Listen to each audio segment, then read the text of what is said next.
ഇന്ന് രാവിലെ തന്നെ അനിയത്തി വിളിച്ചിട്ടുണ്ട്. ഓൾക്ക് മുക്കത്ത് നിന്ന് കുറച്ച് ഡ്രസ്സ് വാങ്ങാൻ ഓളെ കൂടെ പോയി കൊടുക്കാൻ. അപ്പോൾ വീട്ടിൽ മക്കൾ ഉണ്ടായിരുന്നില്ല കേട്ടോ. അപ്പോൾ പിന്നെ മക്കൾക്ക് വേണ്ടിയിട്ട് ഒരു ലെറ്റർ എഴുതി വെച്ചിട്ട് ഒളിച്ചടി പോകുന്നതല്ല. നമ്മൾ മുക്കത്ത് പോകുമ്പോൾ ആ മക്കൾ ഇവിടെ ഇല്ലാത്തത് കൊണ്ട് ഓല കയ്യിൽ ഫോണും ഇല്ല. അപ്പോൾ ഇങ്ങനെ എവിടേക്കാ പോയെന്ന് എഴുതി വെച്ചാൽ പിന്നെ വിളിയോട് വിളിയേക്കും മറ്റേ ഞാൻ പോയാൽ. അപ്പോൾ ഞാൻ സിലുവിന് ഡ്രസ്സ് എടുക്കാൻ പോവുകയാണ്, മുക്കത്ത് പോവുകയാണെന്നും പറഞ്ഞിട്ട് അവിടെ എഴുതി വെച്ചിട്ടാണ് കേട്ടോ പോകുന്നത്. മറ്റേ ഞാനായിട്ട് തിരിഞ്ഞാൽ പിന്നെ അടുത്തുള്ള പുരയിൽ എല്ലായിടത്തും പോയിട്ട് ഒരു വിളിയോട് വിളിയേക്കും കേട്ടോ. മറ്റേ തറവാട്ടിൽ തന്നെ പോയിക്കോളൂ കേട്ടോ. തറവാട്ടിൽ പോയതാണ് ഒലിപ്പൊളി.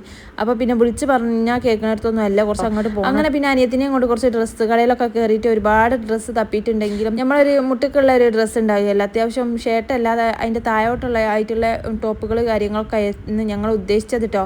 പക്ഷേ ഇപ്രാവശ്യം പെരുന്നാളിന് അങ്ങനത്തെ കാര്യങ്ങളൊന്നും വല്ലാണ്ടൊന്നും ഷോപ്പുകളിൽ ഇറക്കിയില്ല. എല്ലാവരും ഇറക്കിയത് ഷർട്ടും ചുരിദാറും കാര്യങ്ങളൊക്കെ ആയിട്ടാണ്. അപ്പോൾ നമ്മൾ ഉദ്ദേശിച്ചത് ആ ഒരു ടോപ്പിന് വേണ്ടിയിട്ടായിരുന്നു. ആ ടോപ്പായിരുന്നു നമ്മളെ ഉദ്ദേശം കൊണ്ട് നമ്മൾ നോക്കിയത് കേട്ടോ. കാര്യമായിട്ട് നമുക്കൊന്നും ഷോപ്പുകളിൽ നിന്ന് കിട്ടിയിട്ടുണ്ടായിരുന്നു. പിന്നെ പഴയ മോഡലുകളും കാര്യങ്ങളൊക്കെയാണ് നമ്മൾ കണ്ടിട്ടുണ്ടായിരുന്നത്. അതുകൊണ്ട് തന്നെ നമ്മൾ എടുത്തിട്ടുണ്ടായിരുന്നില്ല. അങ്ങനെ പിന്നെ അവിടുന്ന് എല്ലാ ഷോപ്പുകളിൽ നിന്നും പുറത്തിറങ്ങി പിന്നെ വേറെ കുറേ ഷോപ്പുകളിൽ നമ്മൾ 3-4 ഷോപ്പുകളിൽ പോയി. 3-4 ഷോപ്പുകളിൽ എല്ലാ ഷോപ്പുകളിലെ അവസ്ഥ അതല്ല. ചില ഷോപ്പുകളിൽ എന്ന് പറഞ്ഞാൽ നമ്മൾക്ക് ഒരു ടോപ്പ് കണ്ടാൽ അതിന് എത്ര റേറ്റ് വരുമെന്നില്ലേ, ആ റേറ്റിനേക്കാൾ കൂടുതൽ തോന്നിയതും അതുകൊണ്ടും ഞാൻ എടുത്തിട്ടുണ്ടായിരുന്നില്ല. ടോപ്പുള്ളതാണ് എനിക്കുള്ളതാണ് അല്ലേ.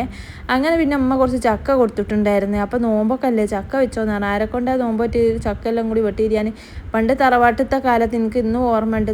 പത്തിരിയൊക്കെ കുഴച്ച് വാട്ടി പരുത്തി ചുട്ടാലും അതിൻ്റെ പുറമെ ചക്കയും പൂളയും ഇതൊക്കെ ഉണ്ടാക്കിയായിരുന്നു കേട്ടോ. നമ്മൾ കഴിക്കുന്നതേ ഞാൻ ഇപ്പം ഉണ്ടാക്കാറുള്ളൂ കേട്ടോ. ഒരുപാട് ഒരു സമയത്ത് കുറേ വാരി വലിച്ച് ഉണ്ടാക്കി കുഴഞ്ഞ ഒരു കാലം ഉണ്ടായിരുന്നു.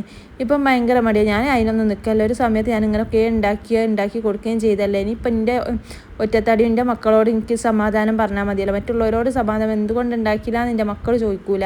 അതുകൊണ്ട് തന്നെ ഞാനും മക്കളും അല്ലേ എന്ന് വിചാരിച്ചിട്ട് ഞാനതൊന്നും ഉണ്ടാക്കാറില്ല കേട്ടോ. ഓൾക്ക് എന്താ വേണ്ടത് വെച്ചാൽ ആ സംഭവങ്ങൾ മാത്രമേ ഞാൻ ഉണ്ടാക്കലുള്ളൂ. അനാവശ്യമായിട്ട് കുറേ തൂത്താളാനും കുറേ കളയാനൊന്നും ഞാൻ ഉണ്ടാക്കലില്ല. എന്നെ കൊണ്ടാകുകയില്ല കേട്ടോ ഉണ്ടാക്കി കുറേ വെച്ചുണ്ടാക്കാനും. ആവശ്യത്തിനുള്ള കാരണം ഒന്നാമത് ക്ലാസ് പോകുന്നതും കൊണ്ടാട്ടോ. ഇവിടെ എത്തുമ്പോഴേക്കും ഒന്നാമത് ഞാൻ ഭയങ്കര ടയർഡാവും. അതെല്ലാം കൂടി കഴിഞ്ഞിട്ട് ഇതാ കൊക്കുവട കുറച്ച് ഉണ്ടാക്കിയിട്ടുണ്ടായിരുന്നു, കുറച്ച് അടുപ്പത്തും ഉണ്ട് കേട്ടോ. പിന്നെ കാക്ക കൊണ്ടുവന്ന കാരക്ക ഉണ്ടായിരുന്നു. അതുകൊണ്ട് പിന്നെ കാരക്ക ഇക്കൊല്ലം വാങ്ങേണ്ടി വന്നില്ല. മറ്റേ കാരക്കയും നിലവും വാങ്ങേണ്ടിയിരുന്നു.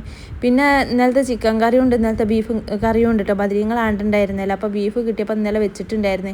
അത് തീർന്നിട്ടുണ്ടായില്ല. ഞാൻ പറഞ്ഞില്ല മക്കൾ അങ്ങനെ വല്ലാണ്ടൊന്നും കഴിക്കൂല. അപ്പോൾ പിന്നെ ഞാൻ തന്നെ ഇത് കഴിക്കണം. അപ്പോൾ പിന്നെ അത് ഞാൻ ഫ്രിഡ്ജിലേക്ക് വെച്ചതായിരുന്നു. അത് ചൂടാക്കിയത് ഇവിടെ അപ്പോൾക്ക് ബാങ്കും കൊടുത്തിട്ടുണ്ടായിരുന്നു. അങ്ങനെ പിന്നെ പാൽ അടുത്ത വീട്ടിൽ നിന്ന് നമുക്ക് വെറുതെ കിട്ടുന്നതാട്ടോ. ഈ നോമ്പ് 30 നമുക്ക് ഫ്രീ ആയിട്ട് പാല് കിട്ടും കേട്ടോ. അപ്പോൾ എടുക്കൊക്കെ മോള് പോയി വാങ്ങും. ഭയങ്കര മടിയാണ് പോയി വാങ്ങാനിട്ടോക്ക് ആവൂല അറിയും, കുറച്ച് നടക്കാനുണ്ട് വാങ്ങണം. അങ്ങനെ പിന്നെ നമ്മൾ ബീഫ് നല്ല പൊറാട്ടയും നല്ല കോമ്പിനേഷൻ ആണല്ലോ ബീഫും പൊറാട്ടയും.